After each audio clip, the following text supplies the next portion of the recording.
Bismillahirrahmanirrahim. Assalamualaikum warahmatullahi wabarakatuh.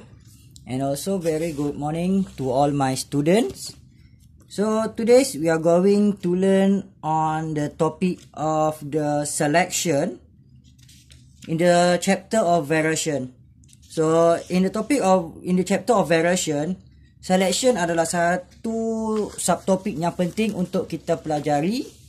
Dan dia adalah satu subtopik yang amat abstrak, namun saya akan cuba menyampaikan dalam keadaan yang kamu mudah untuk faham.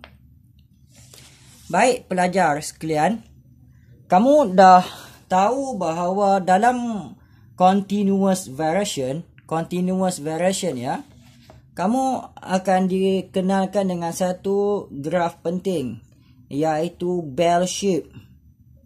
Ya, ini.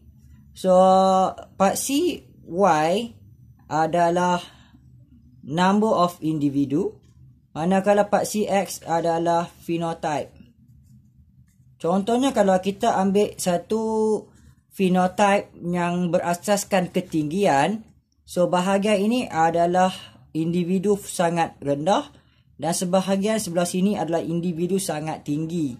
So, individu yang sangat rendah bilangannya sikit, sederhana tinggi bilangannya banyak, manakala yang sangat tinggi bilangannya kecil. So dalam continuous variation ada satu range untuk phenotype yang kita akan perhatikan. Setiap phenotype ini, ciri dia ni mempunyai advantage dan disadvantage masing-masing.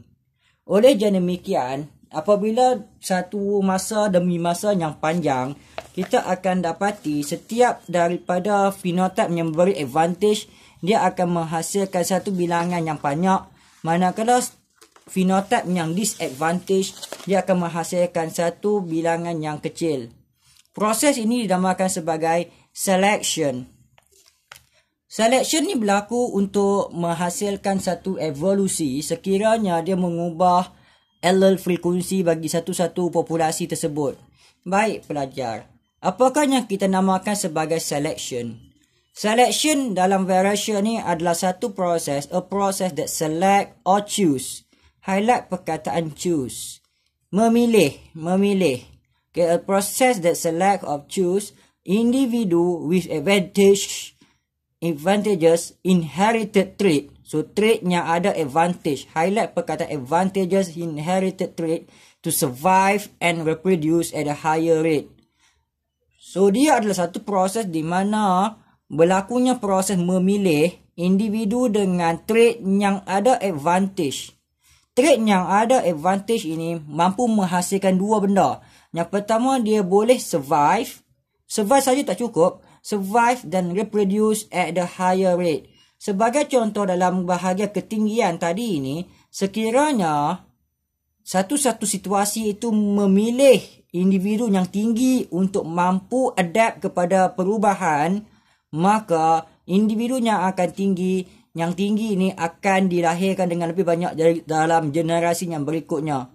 Manakala individu yang berketinggian rendah ini akan mengalami masalah untuk survive, dan bila dia tak mampu survive, dia akan reproduce dengan lower rate. Akhirnya apa yang berlaku pada next generation mempunyai allele tinggi yang lebih banyak pada berbanding dengan allele rendah. So ini yang kita namakan sebagai proses pemilihan. Macam mana selection ini boleh berlaku?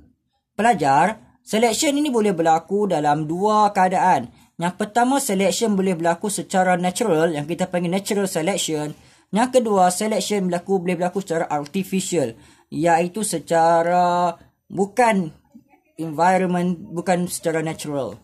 So, dalam natural selection, those in organism, highlight perkataan organism, those organism that are better adapt, saya nak ada perkataan adapt to the environmental stress, dia akan survive and reproduce. Macam yang kita lihat dalam keadaan tadi ni, dalam satu phenotype di mana ada yang rendah dan ada yang tinggi, sekiranya environment yang sesuai untuk tinggi, maka ketinggian yang tinggi ini akan well adapt manakala individu yang rendah ini akan tidak mampu adapt dengan baik.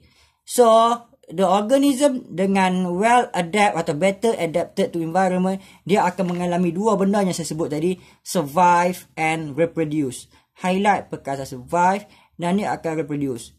Yang menyedihkan pelajar sekalian, organism that well not adapt, highlight perkataan well not adapt, not well adapt, will fail to reproduce or die. So, individu yang rendah yang tak mampu untuk berada dalam persekitaran tadi itu, sebagai contoh persekitaran itu memerlukan orang tinggi untuk hidup, maka individu yang rendah tadi, contohnya gempa bumi, orang-orang yang rendah ini will not adapt and fail to reproduce or die. So, dia akan tak mampu adapt. Highlight perkataan will not adapt. Dia akan boleh gagal untuk diwarisi ataupun dia akan mati begitu saja. Situasi memilih ya. Situasi memilih tadi berlaku dengan keadaan environment. So, environment operate to produce selection pressure. Highlight perkataan selection pressure. So, tekanan kepada keadaan ini dilaksanakan oleh environment.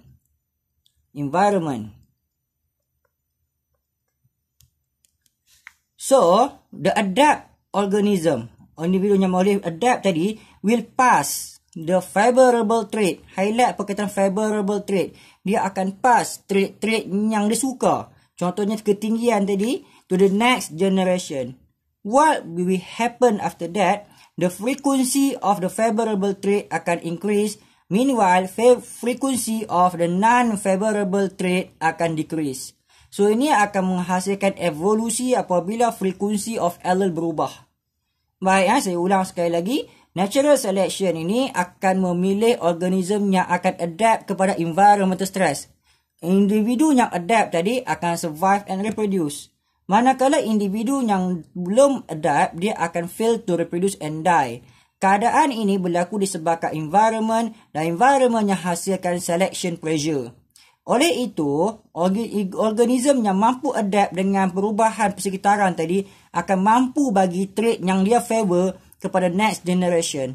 Apa akibatnya? Frekuensi untuk trait tadi akan berubah pada next generation, di mana favorable trait frekuensi dia increase, non-favorable trait frekuensi dia decrease. Saya suka untuk pelajar compare dengan artificial selection. Pemilihan secara artificial ini bukan berlaku secara natural. Dia berlaku apabila human yang memilih keadaan itu. Human exert directional selection. Human yang melaksanakan benda ni dan dia melakukan directional selection. Dia mengarah selection tersebut. Kepada siapa? To the choose desired character. Dia memilih karakter yang dia suka. Contohnya kita ada kepelbagaian ni. Ini trait-trait lembu. Ada lembu dagingnya kecil dan lembu dagingnya besar.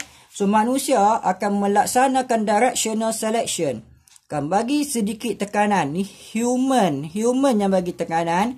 Maka, banyak lembu-lembu yang kurang daging ini akan mengalami kepupusan. Lembu-lembu yang akan mempunyai daging yang besar ini akan dipilih.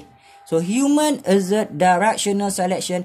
Choose desired character. Dan karakter tersebut akanlah satu karakter yang useful to the human. Kita namakan benda ni sebagai selective breeding. Proses breeding yang dipilih dan dia melibatkan involve human intervention. Apa yang berlaku? Lembu berdaging banyak nanti akan mampu diwarisi kepada next generation. Lembu berdaging kecil tidak akan diwarisi kepada next generation. Maka berlakunya change in allele or genotype frequency.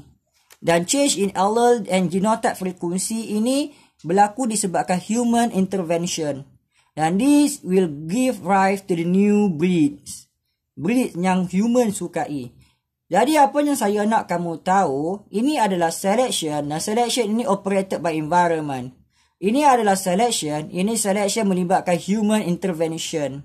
Ini environment yang choose the adapted character. Ini human choose for the organism with desired character. Dan ini melibatkan perubahan kepada frekuensi of allele and also genotype.